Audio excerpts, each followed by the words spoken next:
weather over the course of the next couple of days to help firefighters get a handle on this?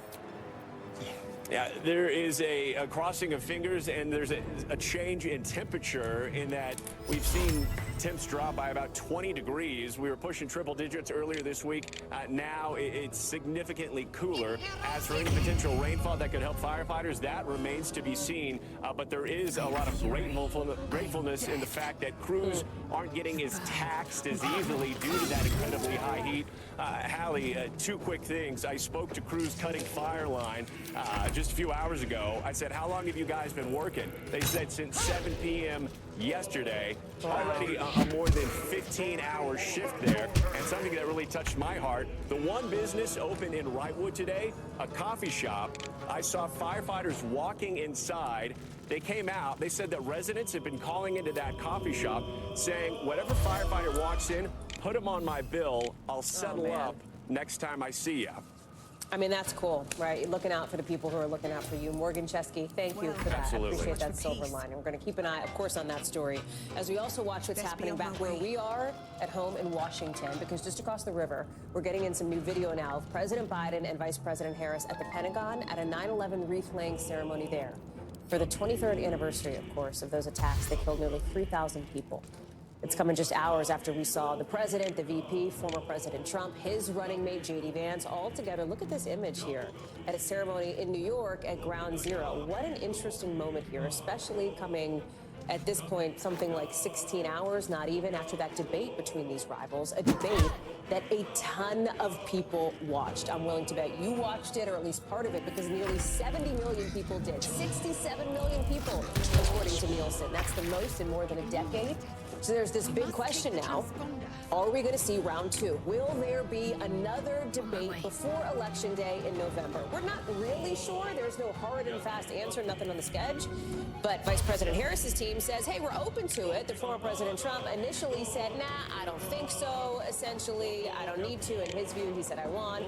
Now he seems to be opening the door to a debate.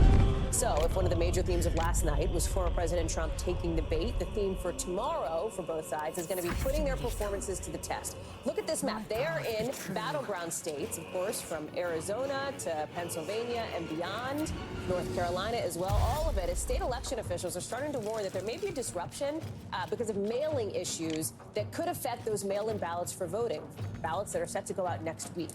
We've got team coverage tonight. Yamiche Alcindor is standing by in Springfield, Ohio, but I want to start with Peter Alexander at the White House. What's so interesting here is as we look ahead to what's next. Yes, it's this sort of battleground barnstorming that you're going to see from these candidates. It's that vice presidential debate on October 1st, and then it's question mark, debate number 2.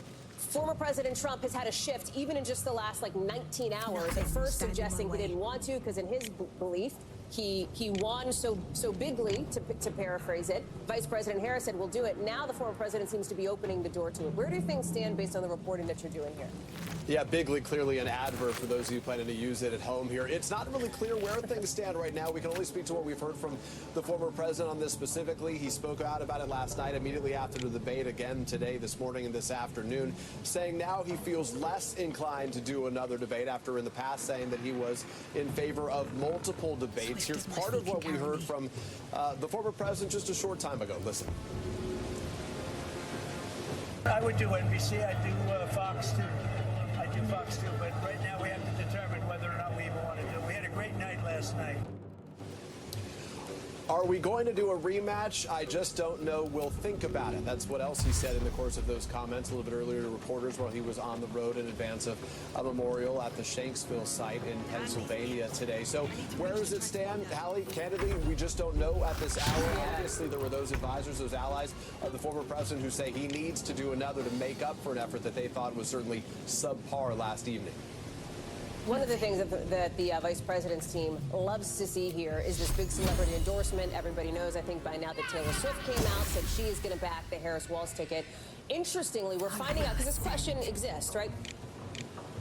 Does that matter? What does that mean from a very quantifiable perspective here? We're getting a sense of it now with the GSA, the General Services Administration, telling our team that more than 330,000 people ended up on vote.gov from the link that Taylor Swift posted.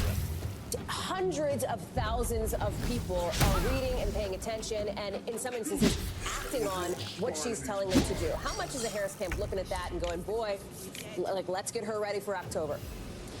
Well, they certainly think it doesn't hurt them. Frankly, I think they think that maybe in a better circumstance it would have come out on a different occasion, because in some ways it sort of gets buried by her debate performance there. But the bottom line is they are going to take this as a win and do the best that they can to amplify it. There is no indication to this point whether, in fact, Taylor Swift is going to participate in any further or any campaigning of any kind here. She said her decision in speaking out was because she had real concerns. One of her biggest nightmares, she said, was that there would be AI used to sort of indicate she was supporting someone else. You remember in recent weeks there was some AI indications that she would be supporting Donald Trump. The Trump campaign had touted as much, so she came out. But they can do a lot, the campaign can, with this very photo, the cat in her arms, and the way she signed off that post to her 284 million followers. Hallie was Taylor Swift, childless cat lady, so it certainly has the tentacles, the paws, I guess you would say, that it could resonate. Pause indeed. Obviously, this all comes down to persuading voters. That's what this is about. The question is, did the debate do anything to persuade voters? Our friend and colleague Shaquille Brewster was out, Shaq, talking to folks, trying to get a sense just today, right, new today, on how they feel. What changed, if anything, for them? Let me play a little bit of what Shaq heard. She hit it out of the park. I mean, I think she rattled him from the very beginning, and it felt like he was always on the defense responding to her. I think it was a little heavy on poking at each other rather than getting to the actual terms of what we needed to hear about how to run America. The gods are watching me. So that's what you're hearing from some of these folks who are looking at these super high-profile moments, as we said, more than 60 million viewers last night.